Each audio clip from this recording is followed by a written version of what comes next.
sounds weird in my ear. You ever get that thing where you like hear echoes in your ear when you talk? That's definitely happening right now. That's always good right before a stream. Alright, 1 second. I'm gonna start the I was about to start the stream, but I actually need to grab some water because my ear is all weird. I'll be right back.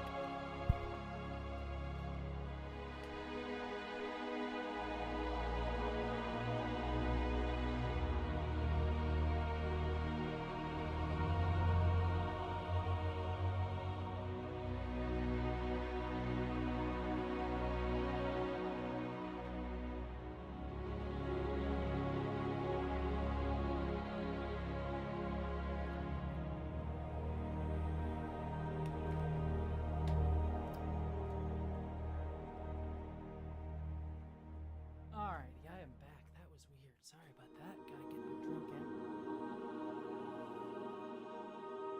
Alright. I'm about to pop on.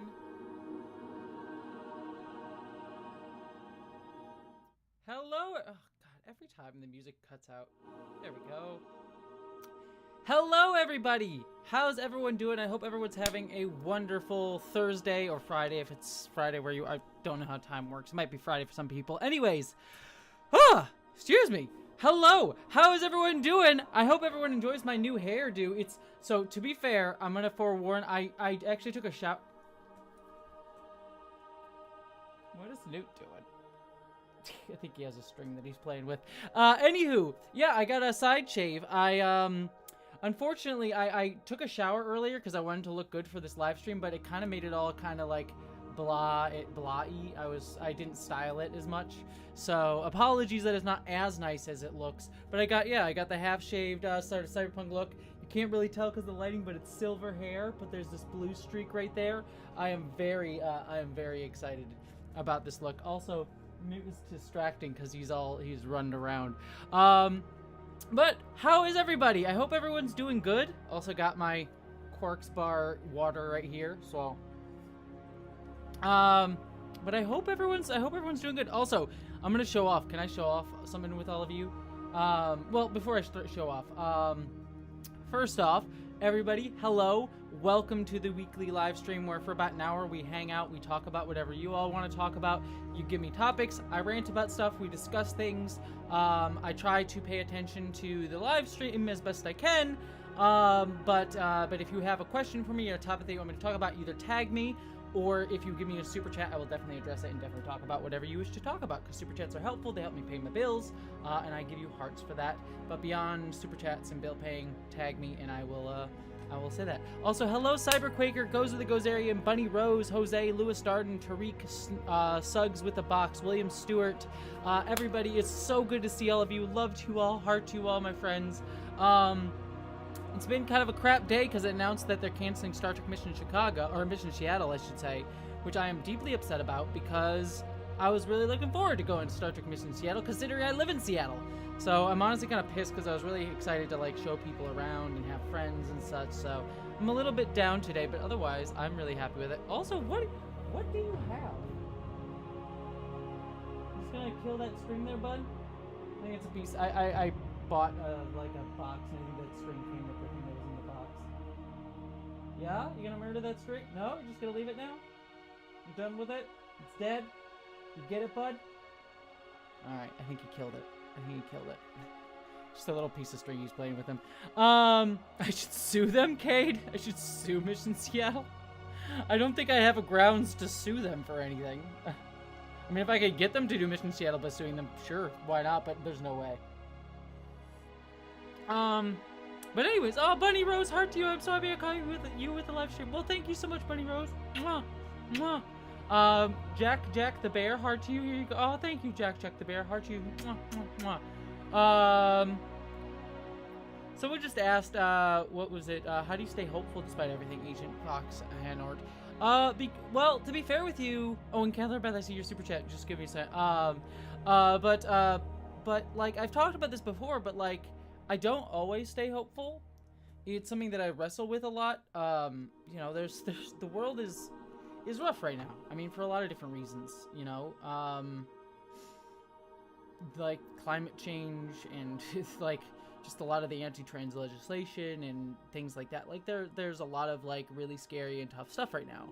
But the way that I stay hopeful in spite of all of that, and like I struggle with it. It's not like I'm hopeful all the time. You know, I have days, and like I have days quite often recently where I'm like I struggle with it and I have anxiety and panic attacks about it.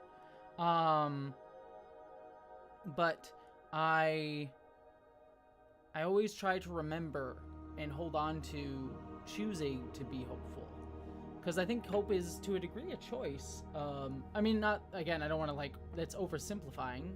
I understand people falling into hopelessness, but I also like it's about taking the effort to try to remember what we are fighting for, and remember that we have community, that we have others around us. That's what ultimately like gets me through. It's just remembering that, you know, we live for other people and we work for building community, building better future for humanity. And I think that that's what kind of pulls me through. It's like just trying to focus on all of you and the people in my life that I care about, and just stuff like that. Just like really focusing in on why we do anything in our lives, which is to create a hopeful, better future for ourselves and for others. It's rough. It's hard sometimes, but you know, that's what I try to focus on, to stay hopeful. Be hopeful out of pure spite. Exactly. But also, I see some super chats, but also I want to show y'all something too. Wait. So, I'm shooting, part of the reason, not the only reason, but part of the reason that I did this, look was so that I could, like, do a look for a video, and I kind of want to show you all that look for the video real quick. Wait, I'm just going to transition here because I want to see everyone's reaction to this. So this is the look that I did this, the Cyberpunk look for, and I am so pleased with how that came out. Look at that. Look at how cool that image is. Look at how cool I look. I look so freaking badass. I'm so in love. I'm so in love with this freaking image. It makes me so freaking happy. I just wanted to show it off because I'm like, damn, like that's a cool freaking Cyberpunk look, and I am excited for like that video to come out so people could like see all the cool stuff I do with that, because that was just absolute freaking fun. Anyways, I just wanted to show that off. So thank you for indulging me that. I just had to show that off. Let me get to some of the super chats that I've missed so far. Kathleen Beth, heart to you. You make a pretty silver-haired lady. When 2077 gets here, you're going to be such a cool right? I want to be a Cyberpunk grandma. Give me like a freaking Cyberpunk grandma. Just deck up myself in like all the sort of like body mods and stuff, and I'll be like 90 years old, be like, I'm gonna kill the government or take down capitalism and hypercorporation. That's gonna be me. I'm here for it. I'm very much here for it. Also, let me pop open a chat so I can quick see people, because I'm looking at the super chats and I can't see what the chat's doing right now. Cyberpunk realness.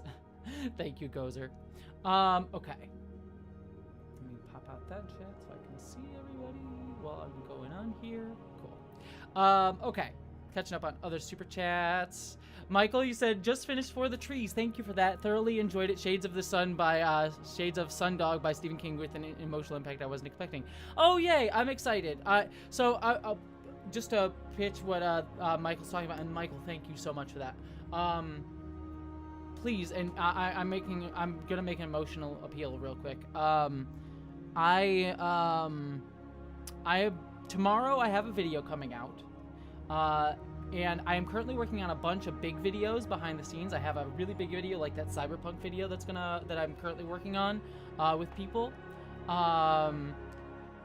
But in the meantime, I want to try to do something that I've always been dreaming about. Not just with what I'm doing tomorrow, but with other stuff that I'll talk about later. But that is do more fiction stuff. So in between like the big essays and all the research and stuff, I wrote a horror story that I performed and filmed and shot. And then Lucian, who you all know, Lucian is my editor. And he's been doing more edits for me because he sort of went freelance now, which is awesome. So he's back and can do freelance for me. So hell yeah to Lucian. He edited the video and it came out really, really freaking good. I am so excited for that video, and I really hope that you all check it out tomorrow. It's a transgender horror story. I hate selling it as like a transgender horror story, but unfortunately, just because of the algorithm and like knowing that my channel is like trans focused often, putting that in the title kind of has to be there in terms of marketing it. But that even being said, I already know that video is gonna bomb in the algorithm. Yeah, this is the one, Luna, that the patrons got it. So if you want to watch it now, patrons got it. Patreon, it's over on Patreon if you want to watch it right now. But please, everybody, if you can, share it out, give it a watch, help it out in the algorithm, because I can guarantee it is not going to do well in the algorithm, which sucks. And there's a part of me that's very anxious about that. My Star Trek Lower Decks video didn't do super great. I know this one isn't. I have videos that I know will do well in the algorithm, but I always get scared about stuff like that, where like experimenting and trying to do stuff that I want to do versus what I have to do to, not that I dislike doing the other videos, but just trying to mix it up sometimes doesn't work, and so it kind of gets scary. So if you can, please I know the YouTube things of like, share, subscribe. I know I say that a bunch, and every YouTuber says a bunch. Legitimately, if you can, please share it. And Miranda, I would be super honored if you could do that. It would really mean a lot. Legitimately, if you can share it out, it would mean a lot. It would really help me out, and I hope you'll enjoy it, because it's something new. It's like I said, it's not my first fiction that I've ever written, but it's my first one I've shown publicly in a long time. So it's gonna be imperfect. There's gonna be flaws, but I'm curious to hear what people think about it, because I'm rather pleased with it. And I'll leave it there. So thank you for allowing me to pitch my horror story at you. But I hope you enjoy it. And thank you, Miranda. I totally understand no promises, but I would appreciate that. But obviously, by no means am I expecting anything. Buddy Rose, heart to you. I have bangs on both sides under that shaved. I call it a goth mullet. We shall be the coolest cyberpunk people after the inevitable end of society. Can you be cyberpunk after the end of society? I guess you can. Because I feel like cyberpunk as like a genre is very much like focused in on like hyper capitalism. Like it's very much set in like a world where capitalism has run amok. Even more so than it has now, which is saying something. But it's like just the ends of that, but also like but it's also like a genre about identity as well, and like how identity changes through technology, and how that is influenced by corporations and virtual realities and stuff. So I would be interesting. I think you could do I think you could do post-apocalypse cyberpunk, but I very much tie it into that idea of like hyper capitalism as opposed to anything else. Beardly, you gave the... Okay, I see a bunch of other super chats, so I'll get to that, but Beardly, that isn't... You gave this much last time, and I don't know how to ever respond to this much. Like, thank you, Beardly. Legitimately, thank you so much. That is incredibly generous, and you are absolutely fantastic, and everyone is, but, like, legitimately, that is very... I never know what to say. Legitimately, thank you, Beardly. I'll get to your super chat in just a minute, but you are amazing, and thank you so much for that. That is incredibly generous, my friend. I never know how to respond to that. I never know how to respond to any super chats, to be honest. It's always weird, but I appreciate it. It's just, I never feel like I deserve it. Anyways, sorry, my brain gets strange on that front. Let's see, I'm just trying to catch up here.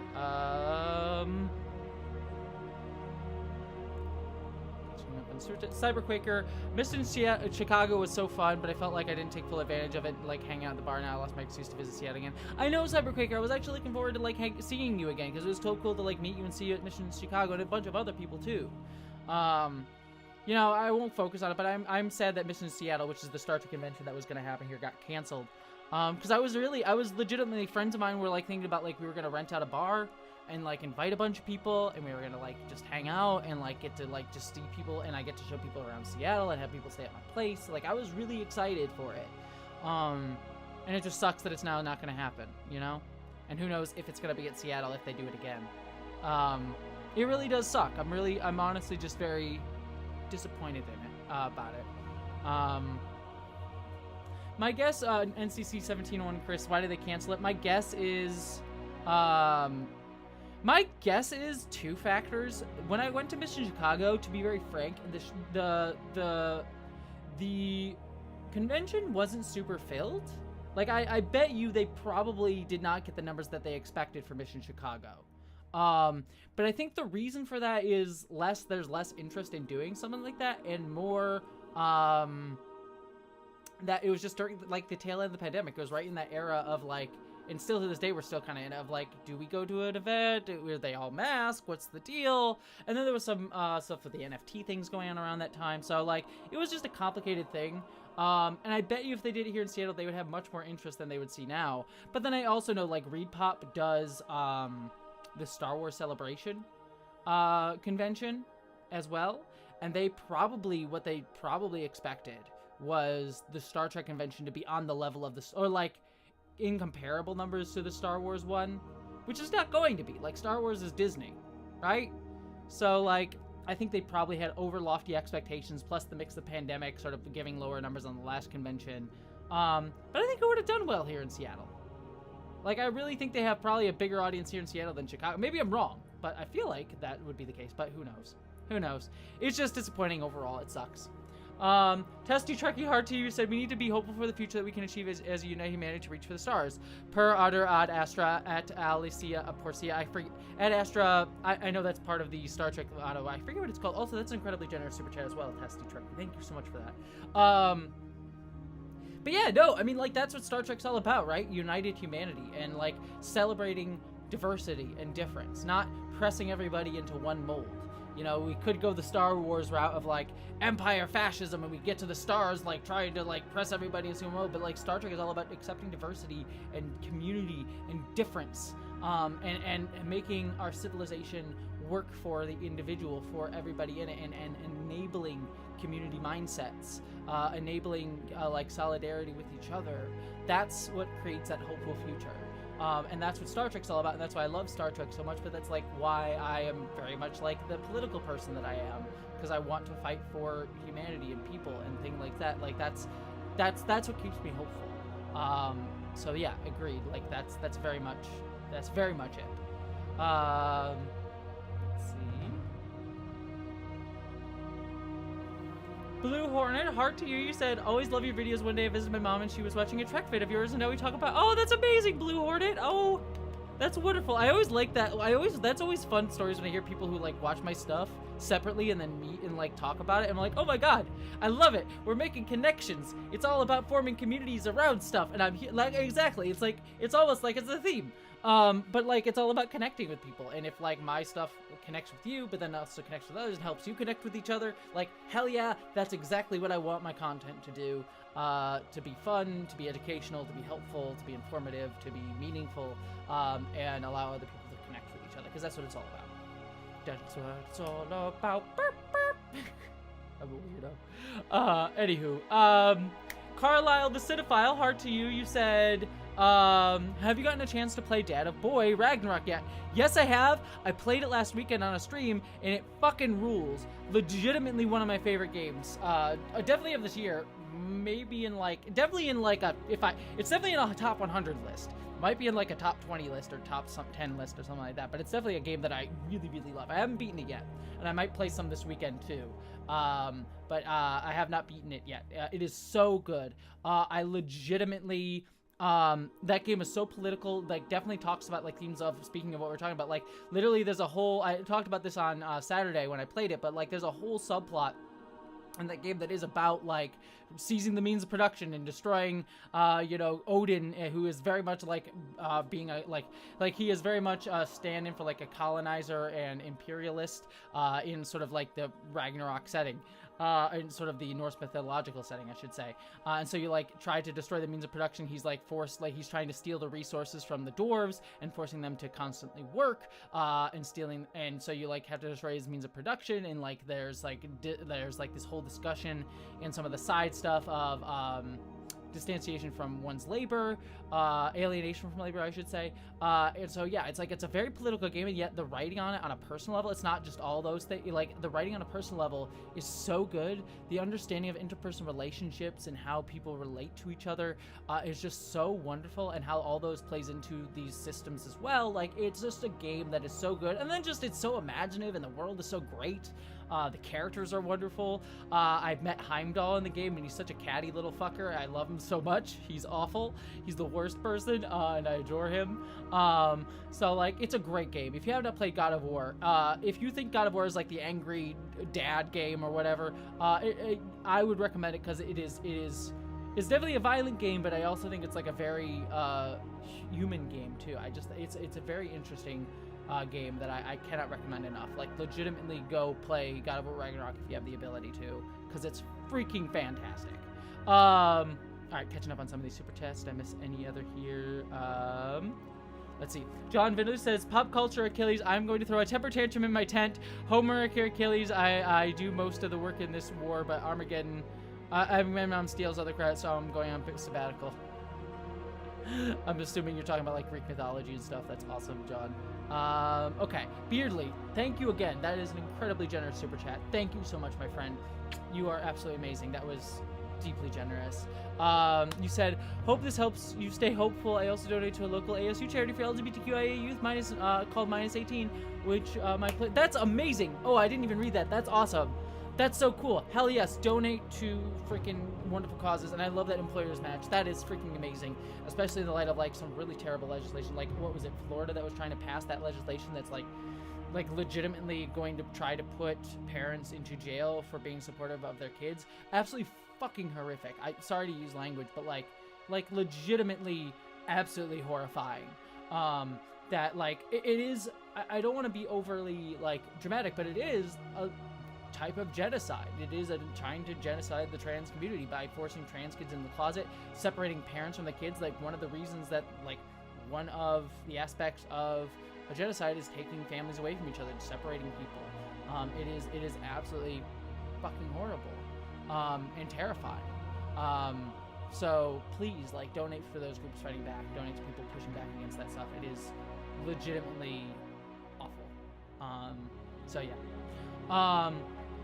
Jumping from that completely random subject to focus on something more fun. Sarah asks, favorite Cyberpunk film? I mean, Matrix is a Cyberpunk film. It's not exactly one that you would think of, but I think it's very much kind of falls in that genre to a degree. I mean, it's very much about capitalism, systems of capitalism, identity, future, retro future. Or not retro future, like a hyper, like capitalist future in a way. Like, I would very much say it's Cyberpunk. So like Matrix is probably up there. I would also say Blade Runner 2049. I am actually, maybe I'm a weirdo, but I actually really like Blade Runner. Is a classic. There's some problems in that film though. Like with Harrison Ford's character like pushing himself onto the woman and like forcing her, like pursuing her consent instead of letting her choose. So there's like problems in that film that are like very much of the 80s. But it's a great film. I love Blade Runner, but it's got problems. But Roy Batty's like speech at the end is still classic. Tears and Rain. I've seen things you people wouldn't believe. Like, amazing. But Blade Runner 2049, I actually really love. That one's also got its problems. There's a bit of the male gaze sort of going on in the film, but I love that film being about identity, about like creating like again, it's a thing about creating solidarity, about how we're not all the heroes of the story, but we like find identity through like community and forming bonds with each other and like trying to fight isolation. Like, I legitimately really love Blade Runner 2049. It's really, really good. If you have not watched it. I do want to watch Johnny Mnemonic at some point. I know it's a fun like it's a fun weird movie. I've definitely wanted to do that, Beardly. So yeah, they're all really great. But I would probably, if I had to pick a favorite movie, like Cyberpunk film, it would be The Matrix, because that's like one of my favorite films of all time.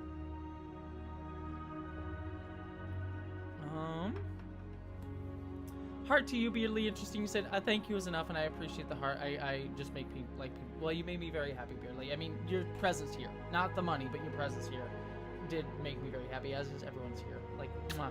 Have a good night, Danny Miller Gaming. You're saying you're heading out. Mwah, mwah, mwah, mwah. You're amazing. The Peripheral is on now. I haven't watched it yet, though. I'm watching a show called, we just talked about The Peripheral, which is on Amazon. What's the name of the show that I'm watching right now that I really freaking love? Let's see. It was, I forget what it's called, but I'm loving it. I'm only 4 episodes in right now. Pantheon, I think it's called. If you haven't watched it, Pantheon. That is a show about uploaded intelligences, so uploading our brain into like computer servers and things like that. It is very good, like a corporate espionage thriller that's all about, again, like identity and where we're going with like things like putting ourselves into virtual realities and virtual spaces and the corporatization of those spaces. It's very, very good. I would highly recommend it if you have not watched it yet. I will say it's not for the squeamish, especially episode 2. There's something like, it's not.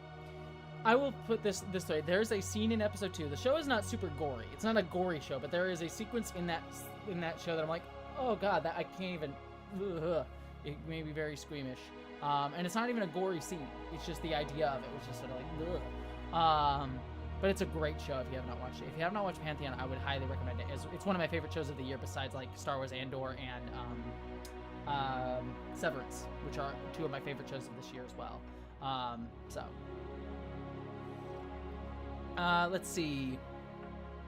Dispatch from Elsewhere is actually, I think, the next thing that I'm going to watch, Michael. Heart to you, by the way. You said, please tell me Dispatch from Elsewhere is getting close to the top of your list. Some say the ending is a little too on the nose, but I love it. I suspect you will too. I know what the ending actually is. I won't spoil for other people, but that ending sounds like kind of something up my alley, even though I can see why other people wouldn't like it. I am going to watch it. I know what the ending is, but I'm excited to watch it at some point. Monica Starr, heart to you. Thank you very much. Hey, you as well. Thank you, my friend. I'm glad NCC 1701 Chris, sending you more well wishes, my friend. Olivia Yeats, heart to you. We talked about this, I think, on Saturday, but RIP, RIP Kevin Conroy. Only met the man once, very briefly, but I've been in tears all week and feeling dumb for crying about his passing. Don't feel dumb. I did know that he was gay. Number one, I think I spoke about this, but Kevin Conroy is an amazing actor. He is always going to be my Batman. I think he was the best Batman. No shade to any of the other Batmans out there, but he was my Batman. Batman the Animated Series was amazing. He was great in the Arkham games. I grew up with him. He captured Batman so well, as much as and in so many of his other work.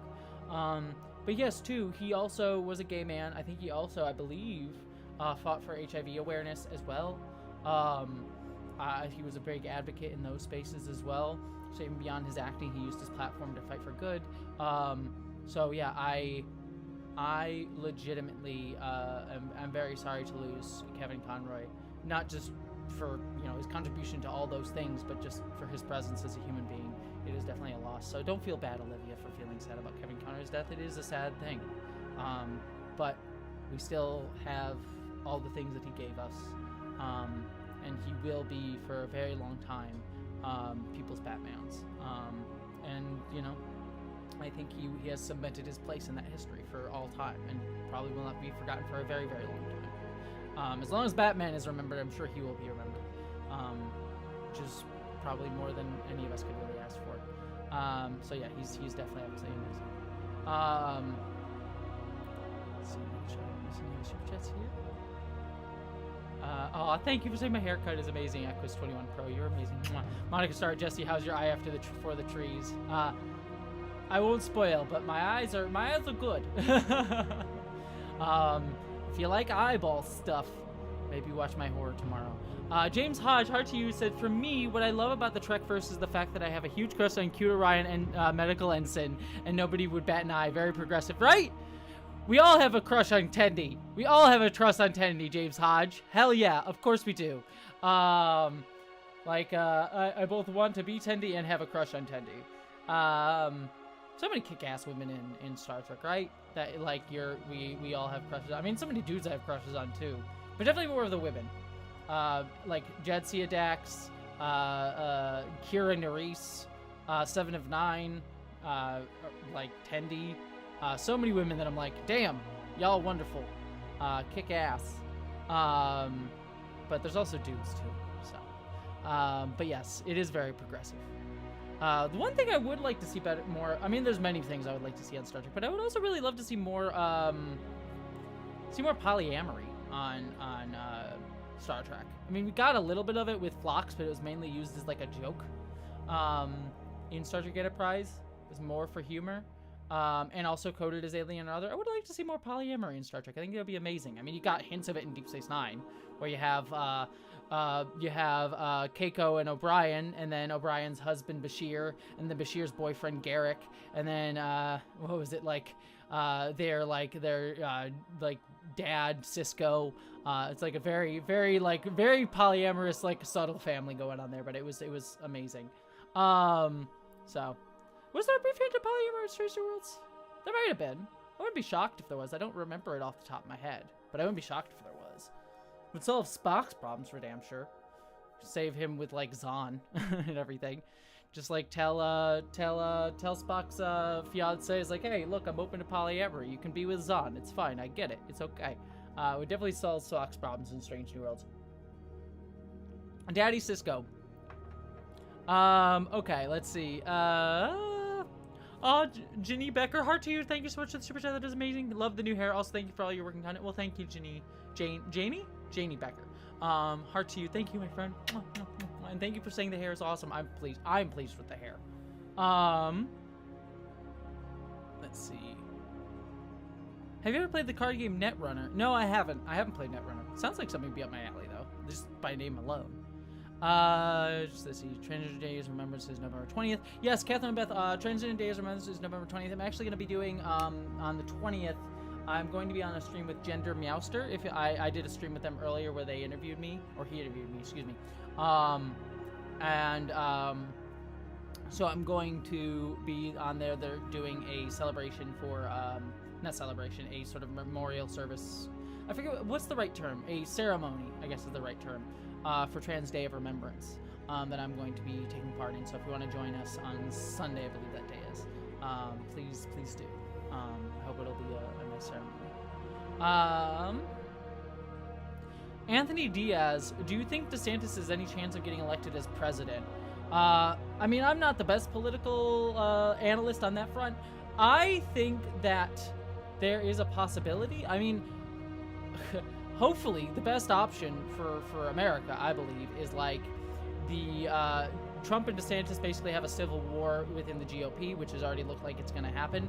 And then Trump loses the nomination, DeSantis gets the nomination, but Trump still runs as independent, and thereby they cannibalize their votes from each other, which would be the ideal situation, I believe.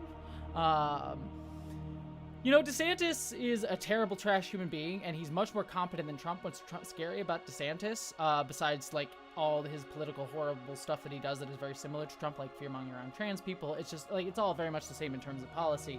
An absolutely horrible person. But what is scary about him is he is much more competent than Trump, and also he is much better at, like, infiltrating his people into, like, different government organizations, like consolidating power that way, whereas Trump, like, very much had, like, a gangster mentality of everyone's loyal to me. Like, you see the same thing with Elon Musk, and it sort of, like, creates competition below him, which then sort of everyone sort of cannibalizes each other, and they're sort of incompetent because they're just trying to please the boss. DeSantis, if you look at some of the stuff he's done in Florida, is much better about that, which is very scary. But that being said, DeSantis is also not as charismatic as Trump. Which I hate to say that, like, charisma is important in a leader in the United States. You know, I ultimately, you know, I'm very much an anarchist, so I'm not even someone who, like, believes that we should have centralized power structures like that anyways, or many power structures at all, really. But in the United States, you certainly, like, charisma is a key part of getting elected. DeSantis is not that. Though, if you put up against Joe Biden, you know, neither of them are super charismatic anyways. So, you know, who knows? Yeah, I mean, I don't know. Like I've always said, and I've talked about before, I think of the United States system and engagement with it, at least on, like, the level of, like, voting and things like that, and electoral politics like that. It is a form of harm reduction, and it is our first line of engagement to helping others and helping people and engaging with politics.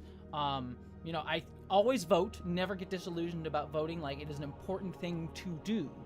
But voting and enabling others to vote is good as well. We need to, like, fight for people's right to vote. Like, everyone deserves the right to vote. It is a human right to be able to have a say in your representation in government. And part of the way that the GOP wins a lot of elections is they, you know, try to dilute people's votes, take away people's right to vote, gerrymandering and things like that. So voting is something that we should always do and always vote.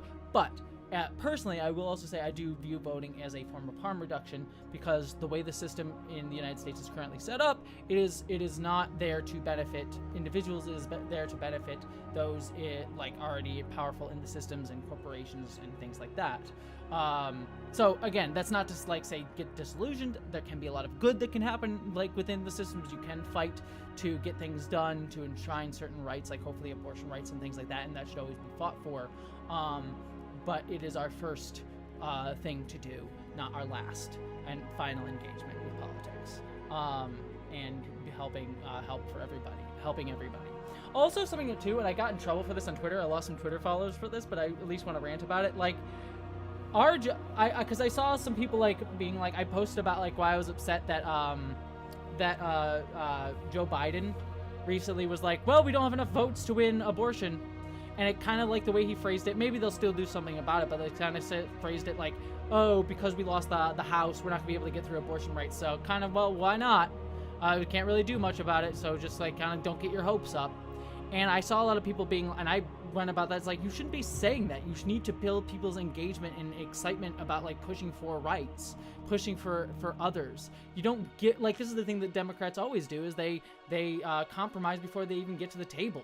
Because they sort of see, they've got the sort of like Washington brain rot sort of thing where they sort of believe like, oh, we need to like, this is just how the system works. It's like, no, what you do is you fight as hard as you can for the things that you believe in. You don't think about how the system's going to fuck you up and within that and sort of preemptively try to like prepare yourself for that. What you do is you fight constantly for people's rights and what you believe in and what people deserve and need. And you fight people for it because you inspire people. You always say like, this is our end goal no matter what. It's not like, oh, we can maybe try for it, but we're not sure if we're gonna get it. It's like, no, I will always fight for abortion rights. I will always fight for transgender rights. I will fight as hard as I can, and we will get there. We will get there because there's no other option than to continue fighting until we achieve it. And you know, if I see you out there fighting, even if you fail, even if you don't fail if you fail at the next vote or the next vote, you keep saying like, no, this is something that people deserve. We will keep fighting. And the thing that gets me upset is I see so many people so many people like sort of being like, well, look, what are you signing to say that? Like, why are you saying that the Democrats, like the Democrats don't have the votes? Like, why are you getting upset about this? They clearly don't have the votes. It's on us. It's like, no, it's not on me. I voted. And so I voted for them to fight for me and keep going for me. And so I see them give up like that. It's like, no, it is not my job to sort of understand that point of view of being like, oh, well, I guess they can't do anything. I guess that's fine. I'll sort of wait for them to spend the next 2 years doing nothing. It's like, no, my job as a citizen whose rights are being attacked, as a trans person who sees my friend's rights, who are beginning attacked for abortion rights and other things like that, is my job to say, no, these are our rights that we demand now. Now. And you should be fighting for it. It's just like, why people have empathy for the institution Democrats' position before they think of their own self-interest and their own self-interest of those around them and the people around them, the communities around them. Like that, it's that neoliberalism pill, like brain pill that we all like eat. And I have to break it down too myself sometimes. Like I still have like assumptions. I'm like, oh, where did that come from? It's like we need to constantly fight for these fights, and it's not our job to like understand the power structures that oppress us and understand them and be like, oh yeah, it's fine, I guess we gotta work with the systems. Like, no, I'm fighting for my fucking rights, you know, and if they fail me, that's on them. But that's sort of my thing. So it was just I lost some followers on Twitter the other day because people were like, Jesse, why are you getting so ridiculous about like arguing for the Democrats not being able to fight for abortion? They don't have the votes. It's like you should have voted harder, which the vote harder people always frustrate me. It's like, you should have voted harder. It's like, I voted and I pushed other people to vote. I phone banked. All right. So I did my part. But and not to say I should, like, again, first engagement with politics, not last. So there's still more to do. But yeah, so it's just something that's frustrating. Oh, Processor, sorry, this is my brain getting sidetracked, but Processor is a great freaking horror, cyberpunk horror. If you have not watched Processor, and you like David Cronenberg, I believe it was directed by his son, it's very good. Like the visuals in Processor, that is a movie that understands that it's a movie and uses visuals to tell the story. Like some of the visuals in Processor are so good, and they tell the full story without saying a word of dialogue. It is so great. If you haven't watched Processor, I'd recommend it. If you're squeamish, maybe not, but it's a great movie. Okay, catching up on some super chats here. Hopefully I didn't skip too far down. I wish like YouTube would like bank my super chats so I could see them, because if I miss them, then I miss them. Darth Amalgus, Hearty, you said, did you hear about Brendan Fraser boycotting the Golden Globes? Yeah, I did hear about that. I mean, the man was, trigger warning here for sexual assault, but he was groped by someone who worked at the, like, one of the people in charge of the Golden Globes. I forget the man's name, but hell yeah, like, I understand him boycotting. I mean, the Golden Globes suck anyways. I mean, they all, like, Oscars and stuff, like, they're all about, like, who pays the most to get their movie to win. I love watching the Oscars as like the Super Bowl. I don't necessarily ever consider the Oscars to be like the actual like end all be all of what is like the best movie of the year. I make my own determination on that, and usually the Oscars, there's only been like 2 times where the Oscars like actually picked the movie that I thought was best movie to even be nominated, really. So it's really a money game. As a lot of those things are, but I like watching the Oscars because it's like fun to like see the politics of it and like think about the politics of it and guess the politics of it, is that sort of thing. But like the Golden Globes are absolutely like a terrible popularity contest. They nominate terrible things. They always like pick the awards. I mean, they nominated Sia's music for Best Picture, I believe. Like, nah, screw the Golden Globes. Like absolutely screw the Golden Globes. Also, platforming Ricky Gervais, which, to be fair, he wasn't being always openly transphobic when he was the host, but still loved Ricky Gervais. So yeah, no, it's not here for the Golden Globes, and Brendan Fraser has a very personal and very understandable reason for boycotting it. So yeah, power to him. You know, I have issues. I mean, I like Brendan Fraser personally. I wish him all the success. I'm not a big fan of The Whale. Sarah, by the way, I don't know if Sarah's still here, but Sarah did a wonderful video about that movie and its relation to fat issues and anti-fatness and things like that. And I would really recommend checking out her video on that. That is nothing against Brendan Fraser specifically, but it's sort of a Hollywood thing around fatness. And I would highly recommend, Sarah, if you want to share that video, please do in the chat. Because Sarah's video is really, really good on that topic. And I'd highly recommend that. But nothing against Brendan Fraser personally, but yes, it is a problem. But that being said, I wish him all the best, and I totally understand about the Golden Globes. So, Testy Trekkie heart to you again. A shout out to my cat, Queen Bee. I won't say that word. I've already said fuck a bunch, but might as well not say that one. Who's decided that sleeping across your human shoulders while they work is the best choice? Yeah, that's what cats do. That is what cats do. Newt woke me up at like 4 in the morning last night wanting pets, and he's like just laying on my chest. I'm like, buddy, I was trying to sleep. And he's like, no, it's time for pets. This is the best time for pets. 4 in the morning is the best time for pets. And I'm like, sure, I'll pet you. And I'm up for the next 30 minutes just petting the guy. Because, you know, he's right. But yes. Let's see. Positive Trans Girl, do you have Sonic Frontiers? Yes, I do. Have not played it yet. I'm a huge Sonic fan. I'm excited for Sonic Frontiers. It looks more like a test drive. It kind of, you know what Sonic Frontiers looks to me like? Again, having not played it.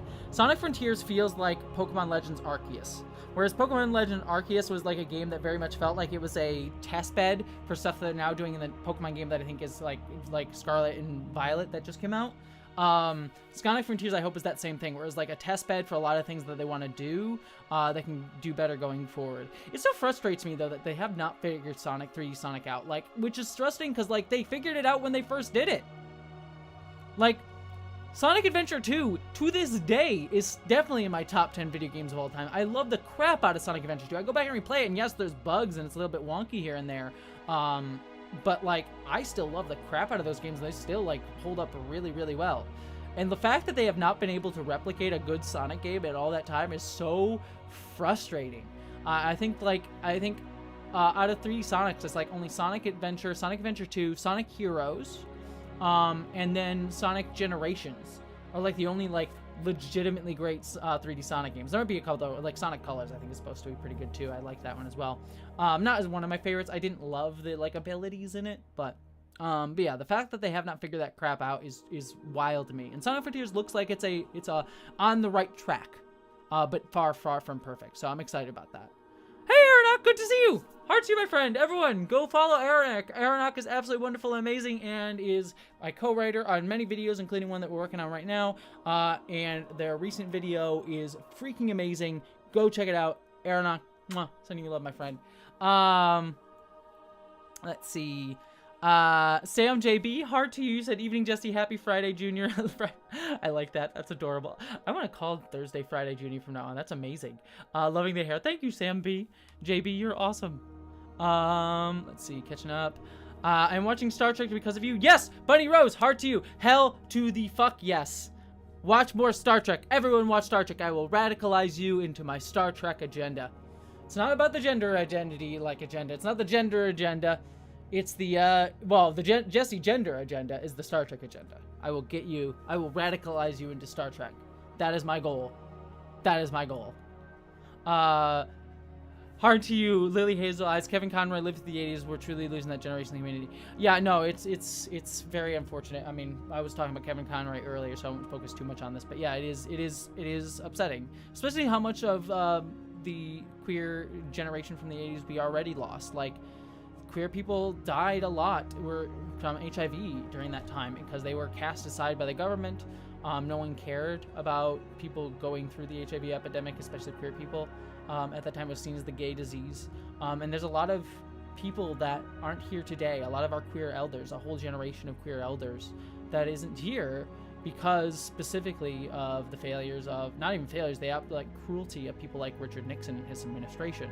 And there's a lot of trauma in that generation as well. Like I know many of my trans elders, and poverty as well. You're right, Owen. Like many things that affected queer people, but HIV specifically too.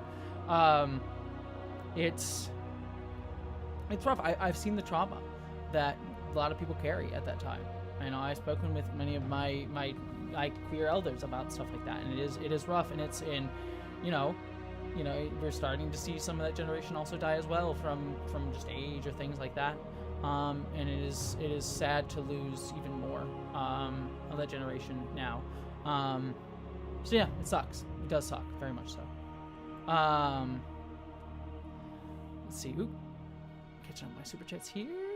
Stay Hump, heart to you, said, hey JG, my friend said that overbearing Christian moms are the third biggest reason for incels being patriarchy and toxic masks. Is that a bad take? Love your hair. I wouldn't necessarily say third biggest reason. I wouldn't quantify it that way. I mean, this is something that I'm writing about because I'm writing a Star Wars video about Andor, and there's a character named Cyril Karn who has an arc like that. But I mean, incel dudes, and this is not to give them a pass on this, but they often feel anxiety because they feel a loss of they feel disenfranchised and a loss of masculinity, right? And that can come from a bunch of different reasons. Being told you're owed a woman, and being our world isolates us right now. There's a lot of they fall into these alt-right rabbit holes. They fall into these alt-right rabbit holes and things like that. Where it's all about fascistic cults of heroism and you can be the hero, you're supposed to be a manly man. It's fascism thrives on the cult of machismo and controlling sex and building up these things, and telling someone that you're supposed to be the hero, you're supposed to enact these things. And then we live in a capitalist world that inherently disenfranchises people, makes people feel cut off from each other, does not make people feel like they can enact any power in a system that inherently cuts us off from power. And since we're all told to be the hero of our own story, when that happens, you feel that sense of emasculization. And so a lot of incels, they feel that. And so yeah, I mean, Christian moms, I have people in my family who have that mindset of yes, the men should be the head of the table. This building up that idea of masculinity. So I certainly think it's part of it, those traditionalist masculine roles that Christianity sometimes sells people. I mean, look at Matt Walsh, who's constantly selling that bullshit. With his channel and stuff, he very much has that sort of Catholic patriarchal sort of thing. But I wouldn't necessarily say that it's the third biggest reason for incels. I think it's all an interconnected thing, right? I think Christian moms who reinforce these traditionalist gender roles and belittle their kids for not living up to these certain expectations, and not just Christianity. It can be many different religions and many different things and institutions and things like that. So I wouldn't put it as a third biggest reason. I would say they're all interlinked with each other in some way, shape, or form. And there's nuances within all of that. To like put like all Christian moms are this way, I think is oversimplifying as well. Like I think, you know, that sort of traditionalist, you know, gender roles from religion, from those institutions, help lead to the patriarchy, help lead to toxic masculinity. To say they're like hierarchy of reasons, I think misses that these things all work together, instead of like ranking them. I think they're all interlinked sort of things. So I would say it's not like the way that your friend's thinking about it, I think, is the bad take. I don't think they're like off the mark in terms of understanding how these things are related to each other. But like in terms of thinking of as like ranking each other, and that these are like separate things that can be like ranked above each other, I think is the bad take. So,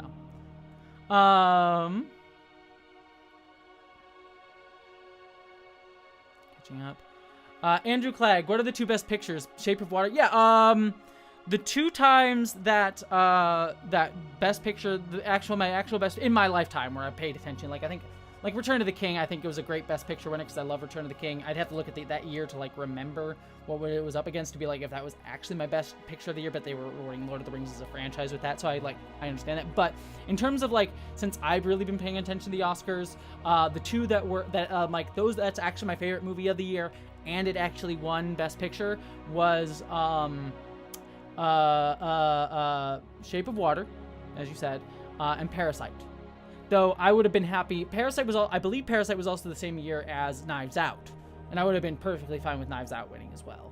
But I was very happy with Parasite. I was happier with Parasite. But if Knives Out had won, I would have been perfectly fine with that as well. Yeah, those are the 2. Moonlight was also one that I thought deserved the win, of the ones that it was up against. But I believe Moonlight was also the same year as, oh God, what was it? That was my favorite, Horseman. I don't want to spoil the movie. I'm trying to remember what the name of the movie was off the top of my head. I'm sorry, give me a second, because this is a movie that you all should watch if you have not watched it, and I don't want to spoil anything for you. But I'm blanking on the name of the movie, and I remember the actor in it.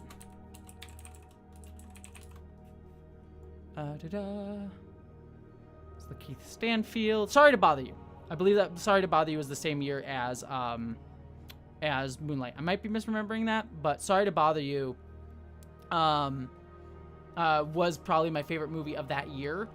So it wasn't even nominated because the director was very much rightly like, this is all a money game. It's all about campaigning, and I don't really want to take part in that. I'm like, hell yeah, I understand that. But the movie didn't even get nominated as a result. So loved Moonlight, thought it was a great movie, but Sorry to Bother You was definitely my movie of that year. So I was so that one wasn't like the one that I wanted to win, though I did like it. But no, the two that were like my best pictures that actually won were Shape of Water and Parasite. So 2016. Then there was something else that Moonlight year that I'm like, I like Moonlight, but there was something else, and it was not La La Land. I like La La Land. It's very much Hollywood, like, sniffing its own farts a little bit. But what else was 2016? I forget. There was something else in the year that Moonlight came out that I'm like, I wish this got nominated. But I don't remember off the top of my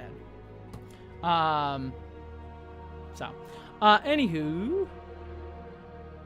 Catching up. Is there any more super chats? Have you played System Shock 2? Hard to have my favorite Cyberpunk mini. No, I haven't. It's on my list of like games to get back to. It's one of those I missed when I was younger and just haven't had a chance to get back to. So I do want to watch that.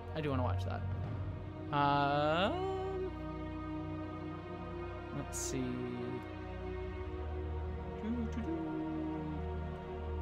Any other super chats that I'm missing here? Hard to use Sinister Intelligence said, would you be happy with the 709 catsuit, the blue TNG uniform? That goes to the question about what science you like. Do I like catsuit science or blue science? I mean, why not both? Why not have a blue TNG science catsuit? Like, just with the bars and everything, but it's a catsuit. That would be my choice. I mean, I own both. I have the blue TNG uniform and the catsuit. I have literally both of them and worn both of them. I like them both. My body is a weird shape by, like, cultural standards. So I look like kind of strange in a cat suit, to be fair. But yeah, I like the cat suit. Hell yeah, I'm here for the cat suit. I mean, it was a sexist cat suit in the way that I put Jerry Ryan into it and all that jazz, but I'm definitely here for it. Yeah, remember, Sarah, you're right. Remember that they fought back. Exactly. We were talking about the HIV epidemic, and yes, we don't want to just put them as like, oh, they were just victims. Like, people fought back very hard during the HIV epidemic and spoke up with things like ACT UP and the HIV quilt and a lot of other activism going on at that time. And also thrived as best they could during that time as well with like things like ballroom culture. Like, watch Pose if you want to learn more about that sort of stuff. So yes, 100% Sarah, you're correct. Cactus Heart to You said, thank you, Jessie. You've meant so much to me coming out as trans, even though I'm quite a few years older than you. We all influence each other. Time is but a construct, right? It's all about, like, us just finding ourselves on our own time and our own terms when we are able to, versus, like, no shame about when we come out. We all influence each other and relate to each other. There are people that are younger than me that inspire me. You know, I learn, like, I'm only 30, and there are young queer folks who, like, I learn from.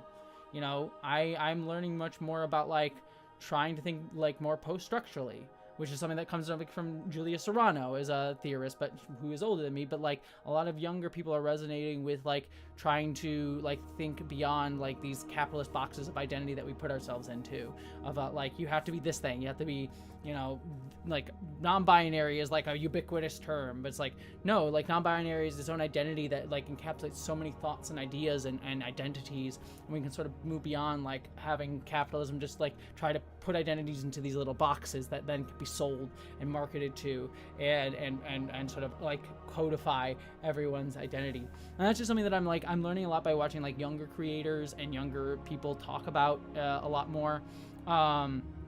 And that inspires me. And then there's older like people that I've always been inspired by, like Julia Serrano, like I mentioned, and many others that came up before me. And they're people my age. Like we all influence each other and inspire each other. Age is but a number, as they say. So yeah. Let's see. And I'm honored that I am able to inspire you, I should say. I appreciate that.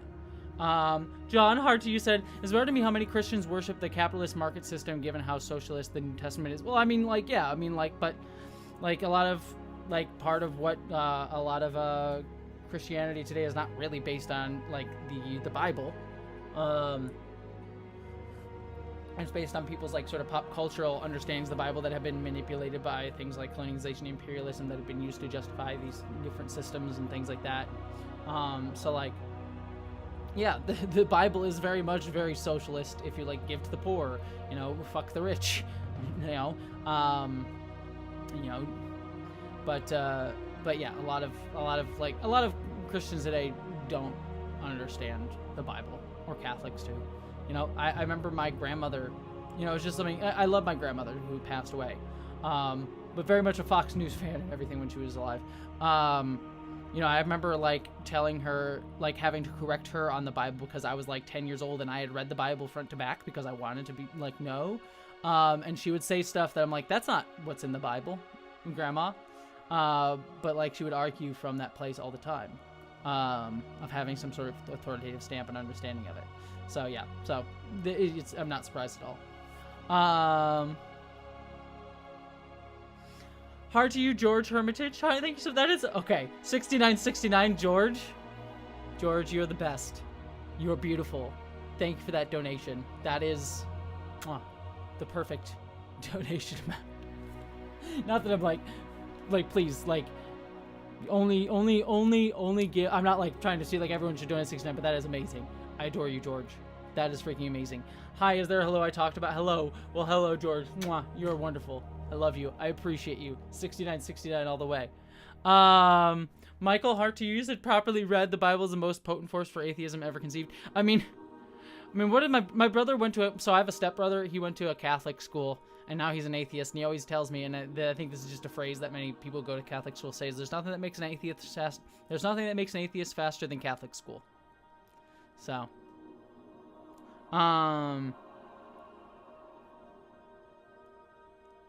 so I could very much see that Isaac Asimov saying that.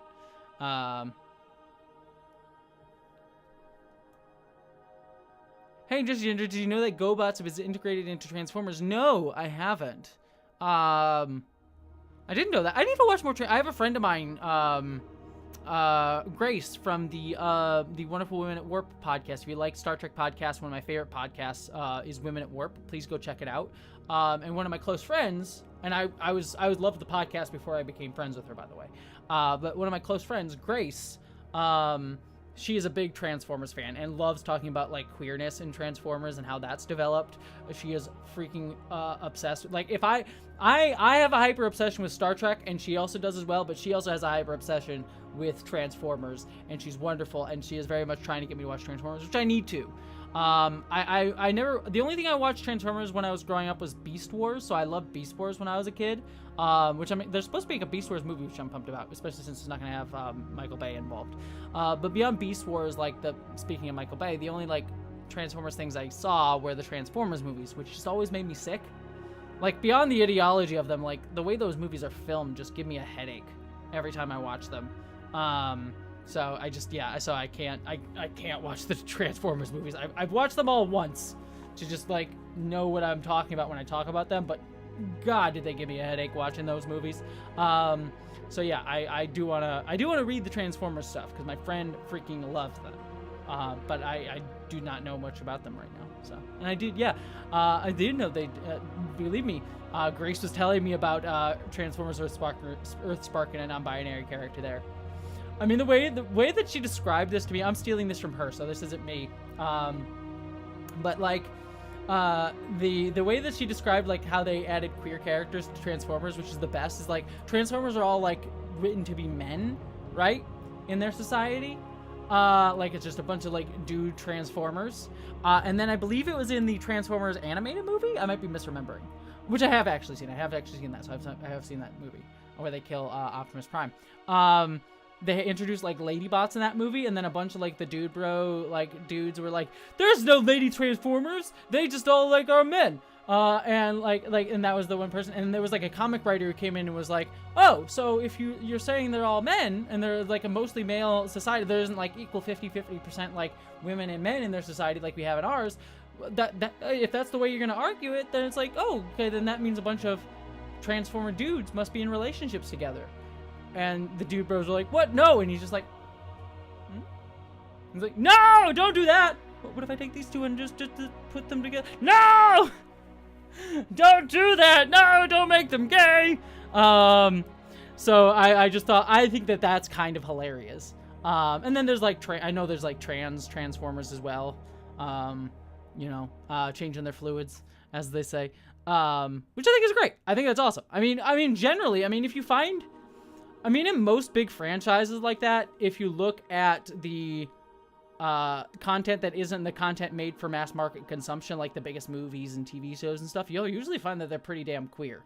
Like even Star Trek, I did an interview that's on my, if you want to see my Patreon, and it'll be released at some point in the near future. I'm just holding it now for when I need to release something. But I did an interview with one of the writers of the first Star Trek book that introduced gay characters to Star Trek. And he had to fight Rick Berman, and they had to trick Rick Berman into getting that out there.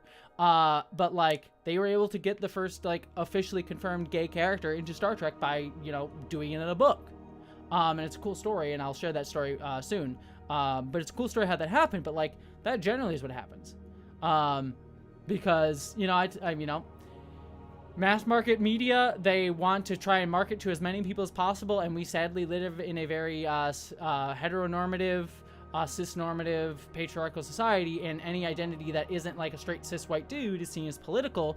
And since political isn't able to be marketed as much, they try to standardize it as much as possible and like only focus on straight white dudes and things like that. And so the things made for the biggest mass market are generally going to be less queer, less have less women driving things like that. But if you get more into more niche media where there's less like money that needs to be made from it, you'll generally see things get more queer, which is awesome. Which is why I generally almost always say, for the most part, the best parts of any media franchise are the spin-off stuff.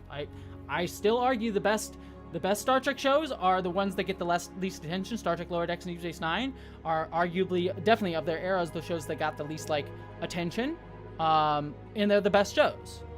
Andor right now, like look at UK. You can make this argument about Andor, right? Star Wars Andor is almost certainly, they don't release numbers, but given like the social media tracking and things like that, Star Wars Andor is the least watched Star Wars show, which sucks because it is so fucking good. It is the best Star Wars show. But to a degree, part of the reason that it is able to get away with being so fucking good is it has less brand worries upon it. Like the Obi-Wan show probably had 5 billion different executives wanting to all have their hand in the pie because you gotta have Obi-Wan be this way. He's gonna be this big character. A lot of people are gonna watch it because they want to see Ian McGregor going on nostalgia. So it has a lot of executives in the pot, and because they all want to have their fingers in it, and so it's made less they're just, everyone's constantly changing things. Too many cooks in the kitchen, as they say, and all with their own agendas that are again trying to push out a lot of different people from it. But then you get to Star Wars Andor, it's a spin-off of a spin-off movie, right? And so they're able to do really cool stuff with it because there's less people being like, who gives a crap what happens to Andor, right? Like, no one, if you screw up the Andor show, no one's going to be really pissed off because you ruined the character of Obi-Wan or whatever. Which allows them to do really cool stuff. Like, no one talks about, like, all right, I'm going to rant about this. Sorry, I'm talking about Star Wars Andor. No one talks about the fact that we have our first, like, named, centered in the story, lesbian couple in live-action Star Wars. Yes, there was the live-action kiss in Star Wars The Rise of Skywalker in the background that they cut for international releases, and that all the dude bros here in America got all pissed out about. It's like, it's gone woke. The Rise of Skywalker had a lesbian kiss. Oh god, the world is ending. Civilization's coming to a downfall. Like, people got all pissed about that, and yet Star Wars Andor has literally two women that are in a relationship together. I don't know if they're lesbians, they may be bisexual, I don't know. But two women in a relationship together that are centered in the plot, are named, are doing stuff, that survive, are one of the few characters that survive, like a heist storyline, so they don't bury your gaze of either of them, in a story about fascism, which is surprising. You know, I would have even understood if one of them died, even though I've been kind of upset about it because they didn't do that. And also, like, there's no moment of, like, the need to be, like, what I also love is there's no, like, hey, they're gay moment that you see in, like, other Disney movies. Sorry, I'm ranting about this, but this has got me excited because I was talking about this, but, like, you know, I was very, you know, one of the things that annoyed me, I like Black Panther 2. Overall, I think it's a very good movie, generally. But, like, in that movie, and in other things, you see, like, the hey, they're gay moment. These moments where, like, are supposed to, like, be like, these two characters kiss or acknowledge that they're gay, but then the rest of the movie, they don't ever, like, acknowledge, they don't, like, interact as if they're queer people. Like, their queerness is confined to a singular moment that, like, it makes a very pointed statement like, hey, these people are queer. Hey, if you didn't notice it now. If you didn't notice, here it is. Here's the shot. How you go? But then outside of that, they don't exist in, as, like, queer people, like, interacting with each other, or mention that, like, oh yeah, my partner, like, we talk about our partners when we're around other people, or, like, when they're near each other, like, they'll, like, pat each other on the back, or, like, hold hands, or, like, whatever, just, like, casual stuff like that. And you don't see that in, like, Black Panther 2, or, like, other movies that feature queer characters that are, like, these big movies, because people think about, like, hey, needing to, like, have these specific moments of, like saying, hey, look, these people are queer. But you go to Star Wars Andor, and these characters are just allowed to exist as queer. And so, like, the first time you meet them, they're hanging out as if they are, like, a couple, but it's not, like, focused on. Like, they talk to each other that way, and you get, like, this hint of, like, huh, maybe those two are together. And because we're so used to queer baiting and things like that, or, like, queer coding media, you think it's just gonna be like, oh, they're just gonna code them as queer, but they're not actually queer. But then later on, several episodes later, they just, like, mention that they're together, like, take care of each other, hold hands, kiss, but it's not in a way that's, like, highlighted that they're, like, gay. It's just a thing that they do in the middle of the action because they're partners, and you're surprised by that because it's not something that's, like, that didn't, like, focus it up front. It's not like a moment of, like, hey, look, they're gay. It's just them existing naturally. I think the only other thing that did that like that besides Star Wars Andor, and there's a few other things, but the only, like, major one that comes to mind that did that really well, that was, like, a big thing, was Our Flag Means Death. Recently did that very same thing. That, like, didn't have, like, a hey, they're gay moment, but it developed naturally. And the only reason we didn't believe that was where it was headed is because we live in a society where media does not allow that to happen. That these chemistries and feelings that we get with these types of characters is usually left to just be queer coded. But it can happen in shows like these now, and I really, really love that. And Andor is doing that so well. I don't know how I got into this rant, but that's the rant. Yeah, I love you all. I think I'm gonna head out because I need to go eat, and I'm 10 minutes over. what my normal end of the days. Hey, Vera, good to see you. Heart to you, my friend. Mwah, good to see you, my friend. League of Our Own did that too. Yeah, you are correct. I agree. But everybody, I love you all. I'm going to head out and go have my dinner. Thank you for being amazing. I'm going to reiterate before I head out, please, tomorrow, if you, casual queer misses a thing, adore about Lumini. Yeah, I agree. John Mills, hard to you. Tomorrow, I have a video. I think I said this at the top of the stream, but I'll just reiterate for people who didn't hear. I have a video coming out tomorrow. I know for a fact it is not going to do well in the algorithm. That's causing me a little bit of anxiety, but I hope it's something that it's something that I've wanted to do. It is a horror short story. I tried to perform it with a little bit of like cool style, and Lucian, who edited it, did a great job editing it. I think it'll be really, really cool. So if you can, please check it out. Give it a watch. Please share it if you can. It really, it legitimately will mean a lot to me. I always hate to be like, please like, share, and subscribe, but like legitimately it does help, especially with videos that don't do super well in the algorithm. So please, if you can, give it a share out. But regardless, even if you don't share it, I hope you at least give it a watch and you enjoy it and love it. And it means something to you. Like I said, it's not about making the number go up. It's about, you know, connecting with people. So as long as people watch it, enjoy it, and it means something to the people that do, I'll end up being happy. But also it's just anxiety induced because we live in a world that's like, make number go up or else you won't be able to pay the bills sort of thing. So yes, I'll leave it there. Share it if you can. I would appreciate it. But otherwise, I hope you enjoy it. Check it out tomorrow. Saturday, I'm going to aim to stream either God of War or Ocarina of Time. It'll be one of those two. We'll see what ends up pairing up, but be on the lookout for me possibly streaming Saturday afternoon or evening, my time. Check out the video tomorrow. Beyond all of that, I send you all my love. Mwah. Take care of everybody. I'm gonna go eat. Take care of yourselves. You are all beautiful people. I adore you all. Thank you for everything. Thank you for being you. Thank you for being wonderful. Never forget that you are amazing and like absolutely just wonderful human beings. And I love you all no matter who you are. And yeah, sending you love.